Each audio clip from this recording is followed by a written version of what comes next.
السلام عليكم ورحمة الله وبركاته.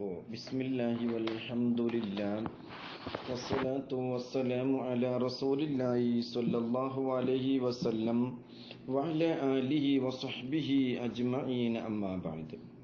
عن عبد الله رضي الله عنه قال لي رسول الله صلى الله عليه وسلم اقرأ علي القرآن. قال فقلت يا رسول الله أقرأ عليك وعليك أنزل. قال إني اشتهي أن أسمعه من غيري فقرأت النساء حتى إذا بلغت فكيف إذا جئنا من كل أمة بشهيد وجئنا بك على هؤلاء شهيدا. رفعت رأسي أو غمزني رجل إلى جنبي فرفعت رأسي فرأيت دموعه تسيل. പ്രിയപ്പെട്ട റിയാദു സ്വാലിഹീൻ ഹദീസ് ക്ലാസ്സിലെ മുഅ്മിനീങ്ങളെ മുഅ്മിനാത്തുകളെ പ്രിയ പണ്ഡിതന്മാരെ, നമ്മുടെ ഇന്നത്തെ വിഷയം ഇത് കേട്ടപ്പോൾ, ഈ ആയത്ത് കേട്ടപ്പോൾ മുത്ത് റസൂലുള്ളാഹി സ്വല്ലല്ലാഹു അലൈഹി വസല്ലമ തങ്ങൾ കരഞ്ഞു. ഇത് കേൾക്കുമ്പോൾ നമുക്കും കരയാനുള്ള ഒരു മനസ്സ് ഉണ്ടാകണം. നമ്മുടെ ഈമാൻ പരിശോധിക്കപ്പെടേണ്ട ഒരു സമയമാണ് ഇപ്പോൾ. ഇമാം മുസ്ലിം റളിയല്ലാഹു അൻഹു റിപ്പോർട്ട് ചെയ്ത ഹദീസിൽ അബ്ദുല്ലാഹ് റളിയല്ലാഹു അൻഹു എന്നവരിൽ നിന്ന് ഹദീസ് നിവേദനം അവിടുന്ന് പറയുന്നു, ഖാലലി റസൂലുള്ളാഹി സ്വല്ലല്ലാഹു അലൈഹി വസല്ലം, എന്നോട് നബി സ്വല്ലല്ലാഹു അലൈഹി വസല്ലമ തങ്ങൾ പറഞ്ഞു, അഖ്റഉ അലൈക്കൽ ഖുർആൻ,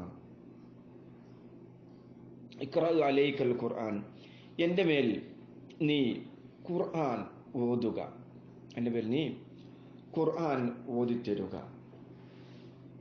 ഖാല, ഞാൻ പറഞ്ഞു, ഫഖുൽതു യാ റസൂലല്ലാഹ്, അല്ലാഹുവിൻ്റെ റസൂലേ, ഞാൻ റസൂലുള്ളാഹിനോട് ചോദിച്ചു, അഖ്റഉ അലൈക വഅലൈക ഉൻസില, നബിയെ, അങ്ങയുടെ മേൽ ഞാൻ ഖുർആൻ ഓതുകയോ? അങ്ങക്കല്ലേ ഖുർആൻ അവതരിപ്പിക്കപ്പെട്ടത്? ജിബ്രീൽ അലൈഹിസ്സലാം വന്ന് ഇറക്കി തന്നത് അങ്ങക്കല്ലേ? ഖുർആൻ ഇറക്കിയത് അങ്ങയുടെ മേലിലല്ലേ? ഞാൻ എന്തിന് തങ്ങൾക്ക് ഖുർആൻ ഓതിത്തരണം, ഖുർആൻ ഓതി കേൾപ്പിക്കണം? ഖാല, അവിടുന്ന് പറഞ്ഞു, ഇന്നിസ്തഹി അൻ അസ്മഅഹു മിൻ ഗൈരി, ഖുർആൻ ഞാൻ അല്ലാത്തവരിൽ നിന്ന് ഓതുന്നത് കേൾക്കലിനെ ഞാൻ ആഗ്രഹിക്കുന്നു. നിന്റെ വായിൽ നിന്ന് നീ ഖുർആൻ ഓതുന്നത് കേൾക്കാൻ എനിക്ക് ആഗ്രഹമുണ്ട്, മറ്റുള്ളവരിൽ നിന്ന് കേൾക്കാൻ എനിക്ക് ആഗ്രഹമുണ്ട്. അതുകൊണ്ട് എൻ്റെ പേരിൽ നീ ഖുർആൻ ഓതിത്തരുക. അങ്ങനെ മുത്ത് റസൂലുള്ളാഹി സ്വല്ലല്ലാഹു അലൈഹി വസല്ലം തങ്ങൾ പറഞ്ഞപ്പോൾ ഫഖറഅത്തുൻ നിസാഅ, സൂറത്തുൻ നിസാഇനെ ഞാൻ ഓതി കേൾപ്പിച്ചു. ഏതുവരെ? ഹത്താ ഇദാ ബലഗ്തു, ഞാൻ അങ്ങനെ ഓതി എത്തുന്നത് വരെ ഓതി എത്തി. എവിടെ എത്തി? ഫകൈഫ ഇദാ ജിനാ മിൻ കുല്ലി ഉമ്മത്തിൻ ബിശഹീദിൻ വജിനാ ബിക അലാ ഹൗലാഇ ഷഹീദാ എന്നുള്ള ആയത്തെത്തുന്നത് വരെ. ആയത്തിന്റെ ഉള്ളടക്കം വളരെ സുദീർഘമാണ്. ഹദീസ് ക്ലാസ്സിൽ അതിനെക്കുറിച്ച് കൂടുതൽ വിശദീകരിക്കാൻ നമുക്ക് സമയമില്ല. എങ്കിലും അതിന്റെ ചുരുക്ക വിഷയം, എല്ലാ സമുദായത്തെയും മഹ്ശറ വൻസഭയിൽ കൊണ്ടുവരപ്പെടും. ആദം നബി അലൈഹിസ്സലാം മുതൽ ഖിയാമത്ത് നാൾ വരെ വരുന്ന മുഴുവൻ ജനങ്ങളെയും ഒരുമിച്ച് കൂട്ടപ്പെടുമ്പോൾ, അപ്പോൾ നബി സല്ലല്ലാഹു അലൈഹി വസല്ലമ തങ്ങളെ സാക്ഷിയായിട്ട് കൊണ്ടുവരപ്പെടുന്ന ഒരു രംഗമുണ്ട്. മുത്തു റസൂലുള്ളാഹി സ്വല്ലല്ലാഹു അലൈഹി വസല്ലമ തങ്ങളെ സാക്ഷിയായിട്ട് കൊണ്ടുവരപ്പെടുന്ന ഒരു രംഗമുണ്ട്. ആ രംഗത്തെക്കുറിച്ച് വിവരിക്കുന്ന ആയത്ത് എത്തിയപ്പോൾ മുത്തുനബി സല്ലല്ലാഹു അലൈഹി വസല്ലമ തങ്ങൾ ഈ ആയത്ത് ഇങ്ങനെ കേട്ടുകൊണ്ടിരിക്കുകയാണ്. ആ ആയത്ത് അങ്ങോട്ട് എത്തിയപ്പോൾ റഫഅതു റഅസി, ഞാൻ എൻ്റെ തല ഒന്ന് ഉയർത്തി. ഔ ഗമസനി റജുലുൻ ഇലാ ജംബി, അല്ലെങ്കിൽ എൻ്റെ സൈഡിൽ നിന്ന് ഒരു പുരുഷൻ എന്നെ എന്താക്കി മെല്ലെ തട്ടി, എന്നെ ഉണർത്തി. നോക്കുമ്പോൾ ഫറഫഅതു റഅസി, അങ്ങനെ ഞാൻ എൻ്റെ തല ഉയർത്തി നോക്കി. തല ഒന്നുമല്ലേ ഉയർത്തി മേൽപോട്ട് മുത്തുനബിയുടെ മുഖത്തേക്ക് നോക്കി.